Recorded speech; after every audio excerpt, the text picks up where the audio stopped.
King Crimson invented progressive rock at the back end of 1969 when they released, in the autumn of that year, an album called In the Court of the Crimson King. And with that album, Robert Fripp and his pals begat prog.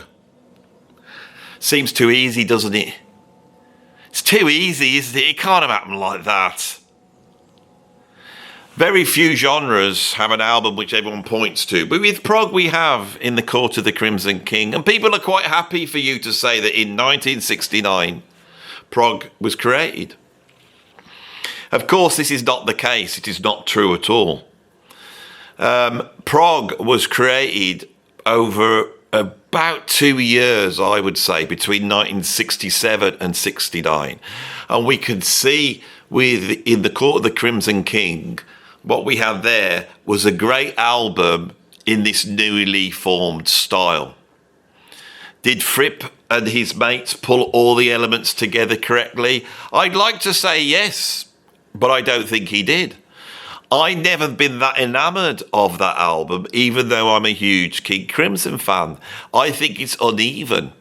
It suffers from a little bit of sort of frilly psychedelia. It wanders off at certain points. It's a little bit dour. And a lot of the elements that we would associate with prog rock, yes, we could say apparent in the opening track, 20th Century Schizoid Man. And I believe there's certain quite sort of majestic elements in The Court of the Crimson King, you know, the penultimate track. But in the middle, I feel that this band are doing a lot of what many other bands were doing, both right and wrong. It wasn't the summit, the apex of these endeavours. It was just something else. It probably chimed with the times. It probably, for many people at that point, when they bought that album, which was a logical extension, really, of an album 2 years before that had come out, Sgt. Pepper's Lonely Hearts Club Band. Now, that as an album, we could say, is as prog as In the Court of the Crimson King. Would people quite accept that? I don't know. On this video, I want to explore the origins of prog. Now, there's a limit to what we're going to discuss here, and I'll tell you why. Because we are not going to be looking at European prog, because I actually believe it to be a different genre. Yes, later on we had bands emerge in Italy and bands like Focus that were very much like the British progressive rock bands, but of course they'd taken their sound from those British progressive rock bands. Bands like Amon Düül 2, Magma, Can, Faust, the bands I never really talk about on this channel, but that I do really like. It's a different style of music. It's like an experimental, anti-rock and roll sound that is really laying the foundations far more for punk and new wave. Whereas what the British progressive rock bands were doing was something different. And I do feel that when I say the word prog, I'm describing something which is the outcome of rock and roll washing up on the shores of my country. And it is the natural British response to American jazz, blues, and rock and roll. And that's an interesting story to tell. I'm going to try and tell it on this video. American prog? Well, of course they were leading the way, weren't they? Because I think this period between 1967 and 69, when prog is created, is foreshadowed by Frank Zappa's debut album, Freak Out. Now, this album sounds nothing like Yes or Genesis or Pink Floyd or any of those groups, really. It is its own thing, and that is actually a musician's response to what Dylan had done, Bob Dylan. And that is where I'd like to start on this video. I think prog starts And many of the descriptions of music that end up with rock, whether it be hard rock, heavy rock, progressive rock, acid rock, psychedelic rock, the word rock is key here. Rock lost its role. And what did it lose? What was the role bit? Well, the role was just pure hedonistic pop music for kids. It was about singing songs about girls and driving around in cars, you know. And although you hear in the early 60s people trying to experiment with rock and roll, because they cannot leave that sort of commercial appeal, everything becomes a novelty. Rock and roll is about novelty. Of course, Bob Dylan and his fixation on Americana and his lack of a connection with that Americana. When we say Americana, it's really blues, country music. It's those forms that had come out of America. These had already been a success. We'd already had jazz and blues and gospel. It was already there. We already had Jimmy Rogers and the Carter family and Hank Williams.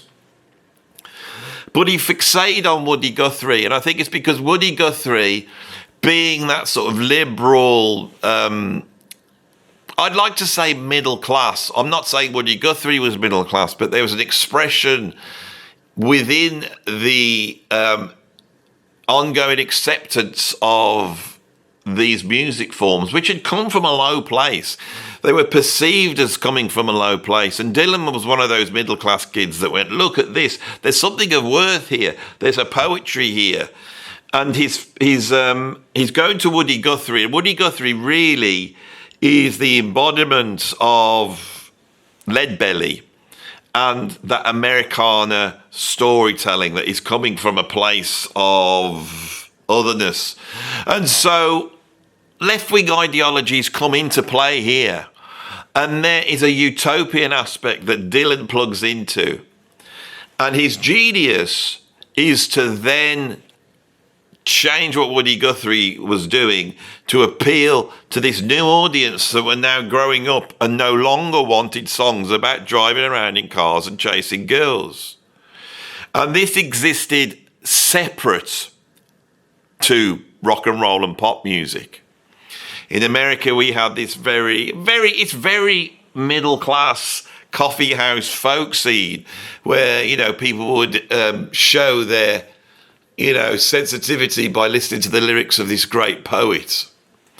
And the hippie is almost the embodiment of that, the beatnik, the intellectual. Dylan was that. And they were purists. This had already been there in the sort of middle-class appropriation of Americana. There was always this idea that it needed to be pure. Here in this country, it's ended up in the sort of trad jazz scene that emerged in the late 1940s. But then Lonnie Donegan came out and he kickstarted something else in this country by going back to that. And there was almost like a punk ethos here in the UK of people playing skiffle.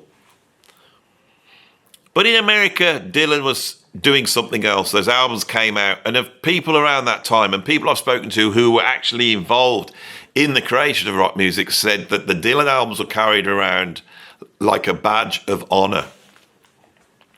So the Beatles, which had been the sort of cheeky British musical version of rock and roll, these cheeky chaps that went over to the States and blew everybody away with this new way of presenting rock and roll, met Dylan. And the cross-fertilization there is really important. There is a line of music that comes out of American rock, comes out of that meeting. The electrification of Dylan's folk mixed with a sort of utopian, Aquarian idea of a future for this generation and providing a voice for that. Something that I think he had great difficulty dealing with in a way. But that would be another video, wouldn't it? What we have is his electrification, which I think is down to the Beatles. The skiffle movement created a much more guitar-based movement in rock and roll than I think they had in the States. Of course, the guitar played a and it were great importance in those albums with Elvis Presley, with Scotty Moore on, being very, very important. Eddie Cochran's album, Cliff Gallup, very, very important. And they were influencing British people. But we didn't have so much the rhythm and blues history that America had. And so musicians like The Who and the Beatles and Led Zeppelin and Jeff Beck, all of those musicians were rooted in a guitar-based style that had come out of skiffle. The Beatles were the embodiment of that. They take that back to America. They hook up with Dylan. We also had the Marshall amplifier here in the UK, an amp that was 100 watts, had 4 speakers inside it and could overdrive, and we had that sound. We also had a very deep love of the blues here in the UK, and we have the blues boom.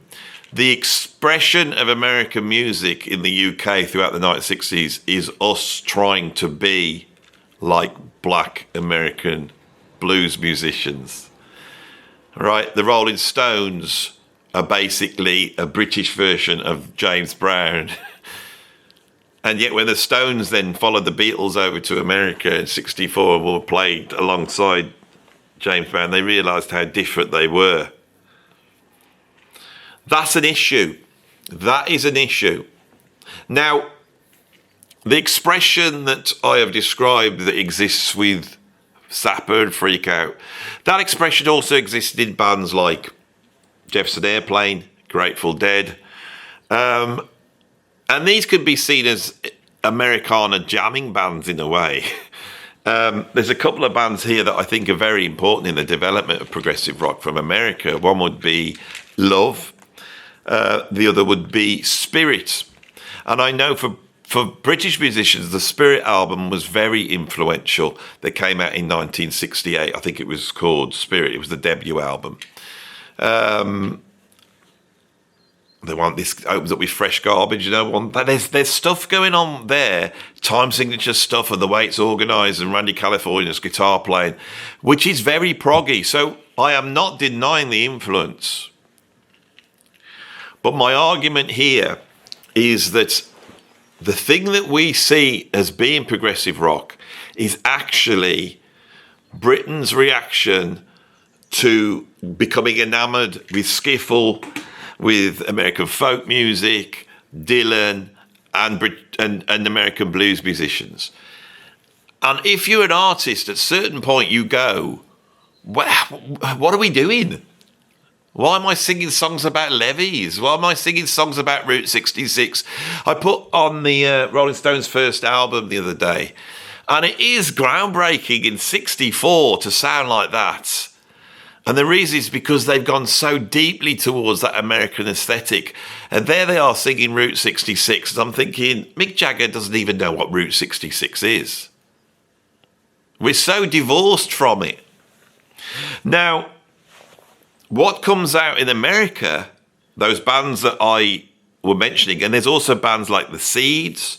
Who else? There's a whole host of bands. Is it the 13th Floor Elevators? There's a whole bunch of bands in America which we would describe as psychedelic. Prog in the UK, and that means prog as far as I'm concerned. I know this is a hard one for people to stomach, but progressive rock is perhaps the most British rock form ever created, and it is fashioned out of a British sense of psychedelia.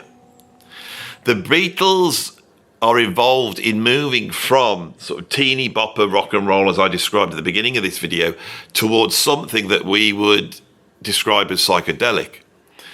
And the stuff that's out there with the Beatles, when we listen to Tomorrow Never Knows, which is coming out 65, 66, this is psychedelia times 10. The British, when they do psychedelia, they have to go further out, and they are divorced from the sort of Americana influences that I hear in Jefferson Airplane, and especially the Grateful Dead, that I am not so keen on. That's why I don't like the Grateful Dead very much to the chagrin of many viewers here.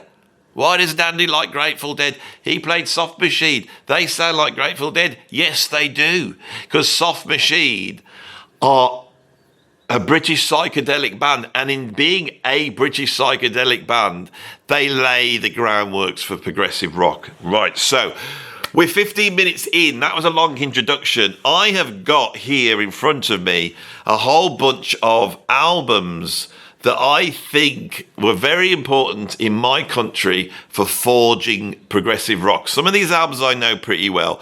Some of them I don't know that well. And there's whole bands here that I'm not too sure about, you know. So I'm going to go through these albums for you. This is not a finished project. It's something that's ongoing for me. I'm still studying this. And it means sitting down and listening to these albums. That's how I do my research. Of course, I look up the biographies of people, try and read the music histories. But the most important thing is to put these albums on and listen to them. Look at the date, compare it to other albums. I sit there with Wikipedia looking at when these albums come out. Because one of the things I'm aware of with the development of music in the UK at that time, it's happening incredibly quickly. It's a matter of weeks. You know, we have Cream brings an album out. Hendrix has the Jimi Hendrix Experience. He hears that album, then he goes in and does Are You Experience. This is a matter of weeks. And you see this over and over again. I am only able on this to really break it down into years, but there's more detail to look at here. But this is an introduction to this idea. The idea of progressive rock in the UK in the 1960s and how that creates the genre that we know and love and we keep talking about on this channel. So, let's go back to 1967.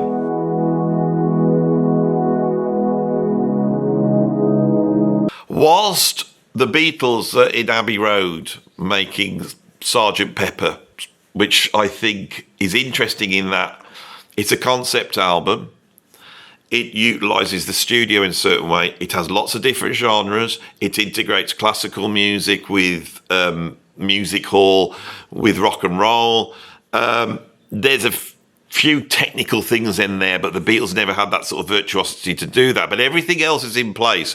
But what's most important about Sgt. Pepper, something that no one ever focuses on, is the Beatles create a new band. They create a new band to get away from what they are, which is the Beatles.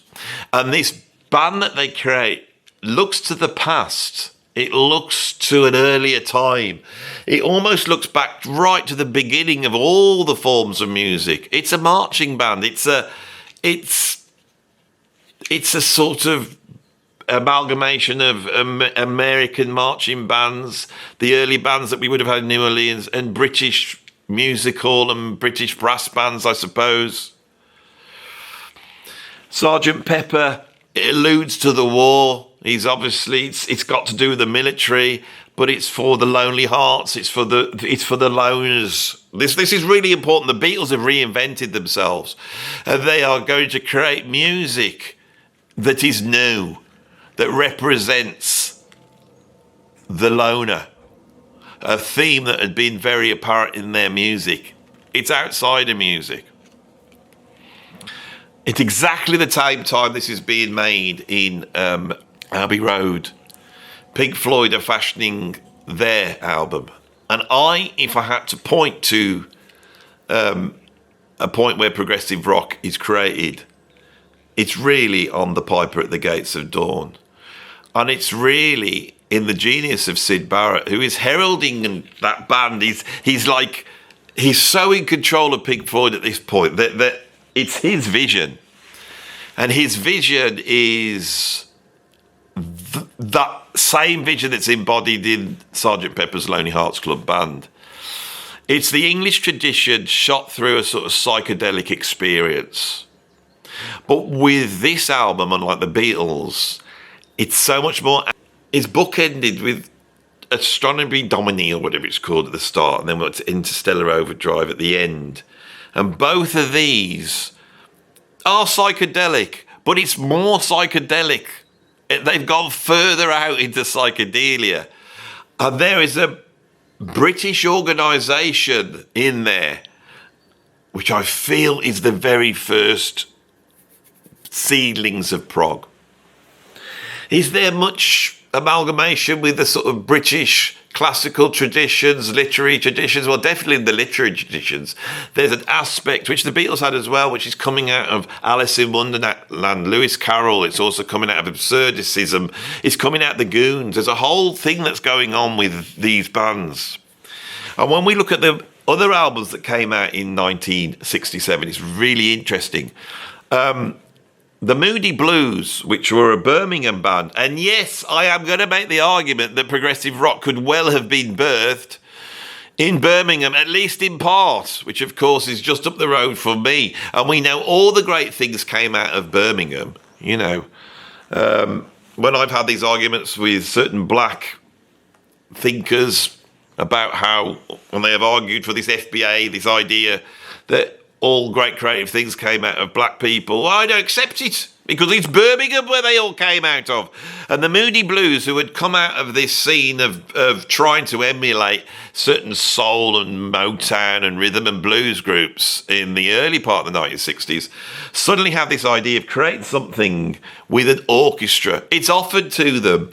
And I think the Days of Future Past that comes out in November 1967, just a few months after Sgt. Pepper and Saucerful of Secrets,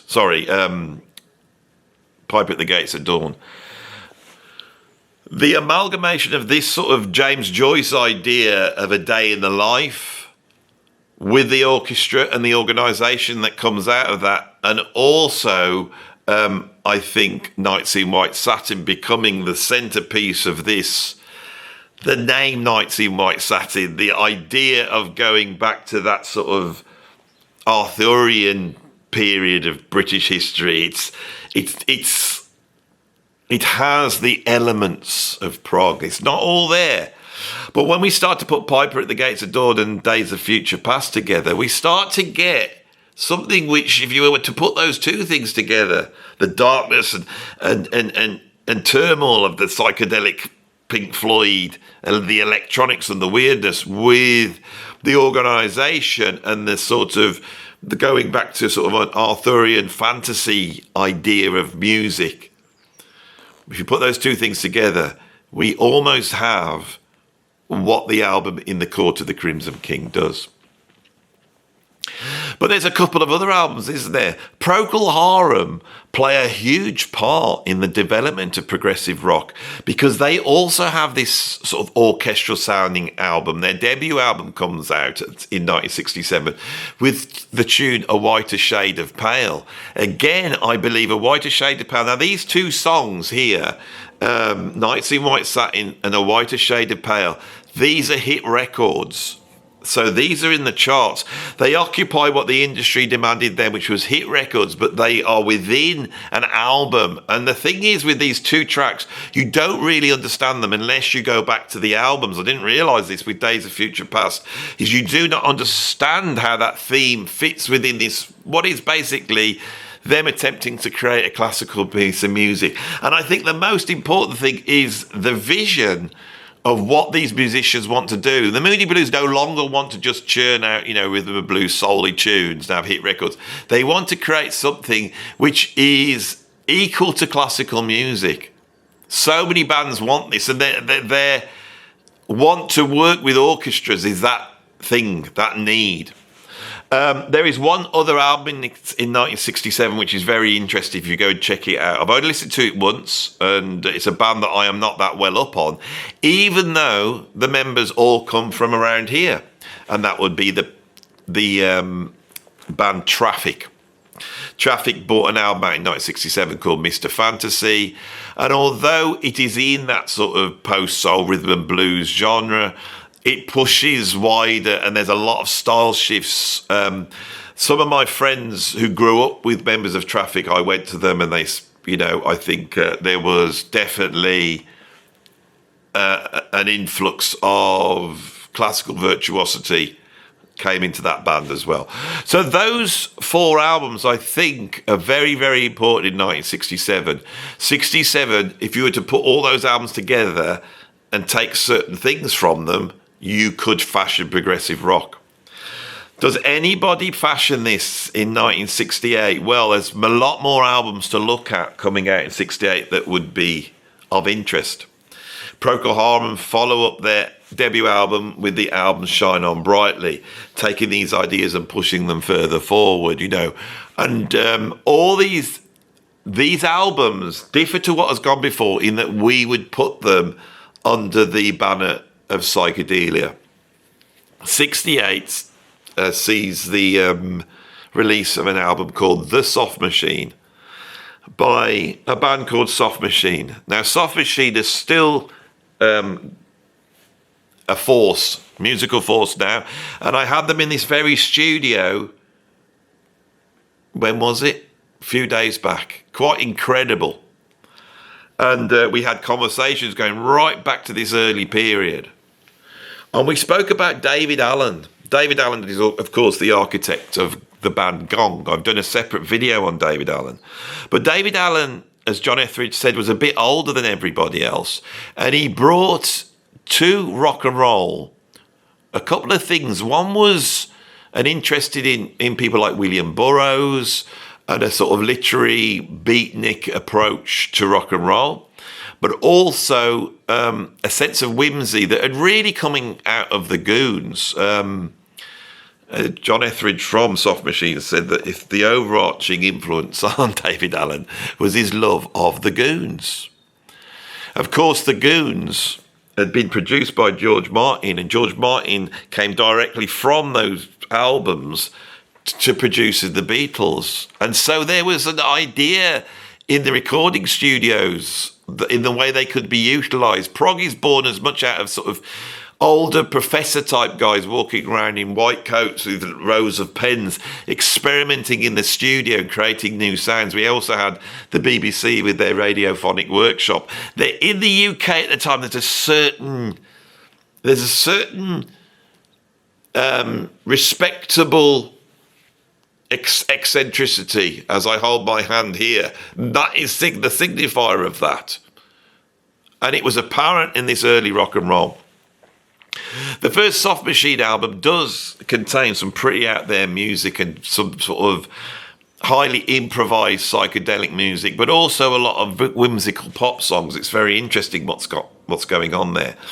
The band Family, that are not mentioned at all on my channel, but exerted quite a big influence on music at that time and have not fared well, you know, in terms of their legacy. But in 68, they brought the album Music in a Doll's House out. That came out in July 1968. And again, psychedelia, lots of different music styles, the integration of English folk music, the integration of classical music forms, moving away from, you know, singing songs about love and girls and driving cars, and a much more literary approach to making music.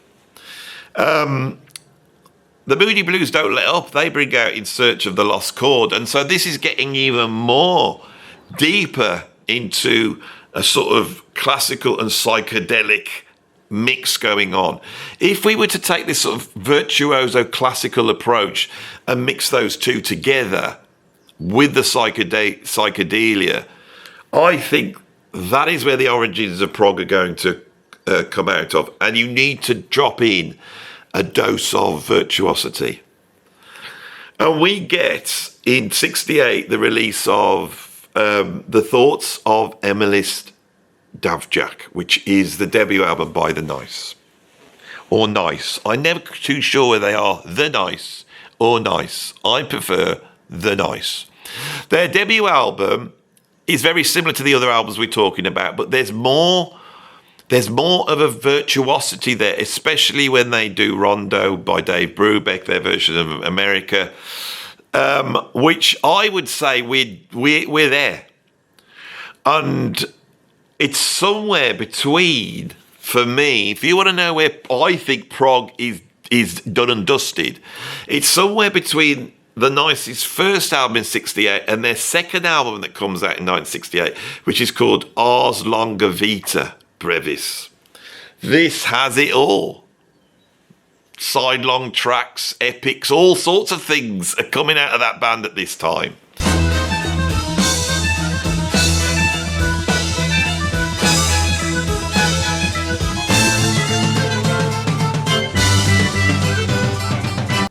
I think that although it didn't happen on one album, what we define as prog was created by the Nice in 1968. There's a few things missing from it, and they were apparent. One of them is the sort of more jazz rock fusion end of things. I think that when we moved now to 1969 and we look at Colosseum with their Valentine Suite coming out, and then later on that year, For Those Who Are About to Die, We Salute You, not the AC/DC song. Colosseum brings certain aspect into prog. I think the sort of churning dark saxophone sound we hear with King Crimson may have its roots in Colosseum somewhat. 69 also sees the release of the first Caravan album, and with that combined with the Soft Machine albums, and now Soft Machine are coming out with their second album, and by 1970, a little bit after King Crimson, their third album sort of is their most prog album, and sort of puts a definite, we are now in the world of progressive rock, and we have left the world of psychedelia behind. But we're not there. 69 isn't quite there yet.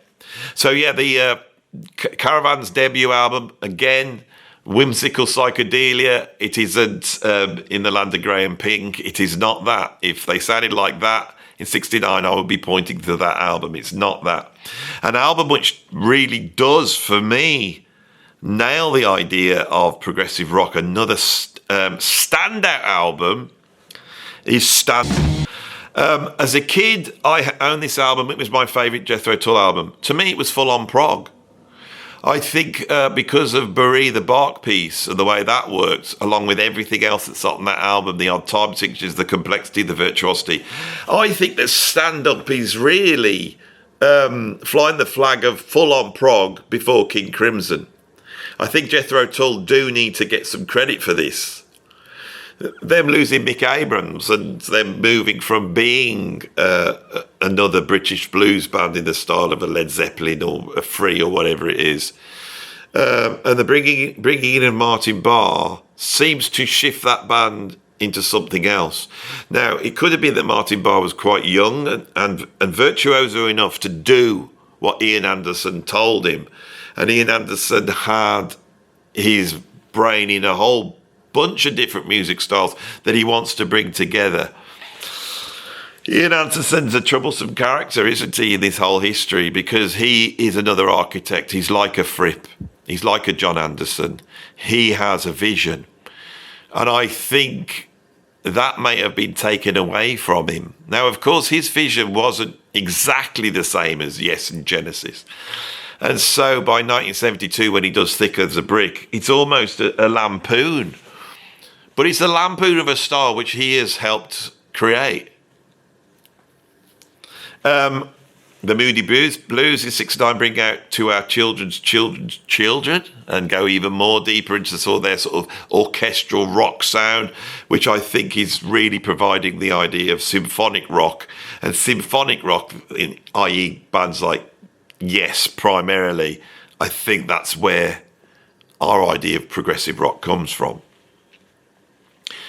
69, we get Volume 2 with Soft Machine. Now, there's a couple of bands that I don't know, and I've been listening to them, and they seem to be channeling a much more of an American influence, which I think is why they may have not been that much of a success, but they were producing innovative prog-like music before Crimson. Mercator Projected by East of Eden.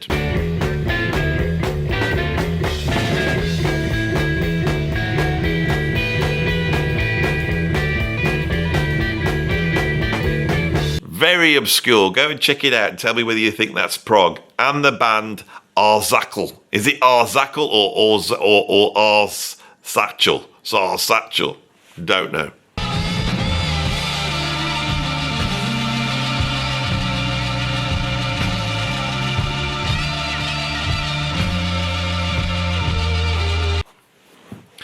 '69 sees the breakup of the Yardbirds, an incredibly important band in the 1960s, and they begat two bands, don't they? They begat Led Zeppelin, that go on to be all powerful, but they also begat Renaissance, and they have their first album come out in '69. Again, really going to something that's a little bit more folky and a little bit still rooted in psychedelia.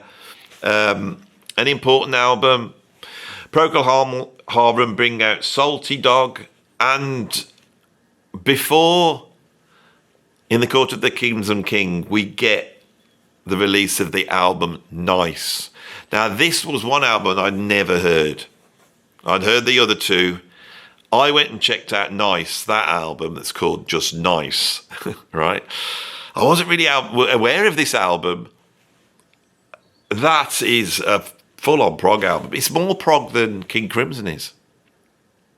'69 sees the release of King Crimson. We also get, in 1970, Atom Heart Mother by Pink Floyd. We get Porn Hearts, Van der Graaf Generator. Yes changed their sound. Genesis changed their sound. The Nice are no longer going. They evolve or devolve, depending on how you look at it, into ELP. And ELP bring their debut album out in 1970. And we now have progressive rock. The roots are there. The roots are there. But what I wanted to do on this video was just look at some of those albums which I think created it. Now, what's interesting to do this video here is I've been working on this, but now I've done the video and talked my way through it. I think that we can lay the creation of prog, the genesis of it, sorry to use that term, but the genesis of prog lies with the Moody Blues and Pink Floyd. And I think it is brought together by the Nice. I think it's invented by them more than anybody else. And it's consolidated by Jethro Tull.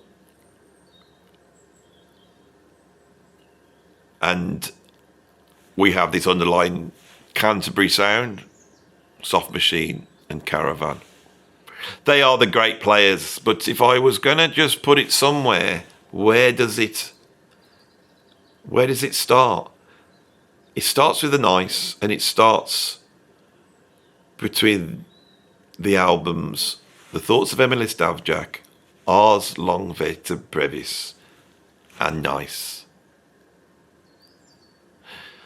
Now, YouTube is actually a participatory art form, if we could be pretentious. We are talking about prog, so I will use the term art form, in which you participate, and there's a great knowledge out there.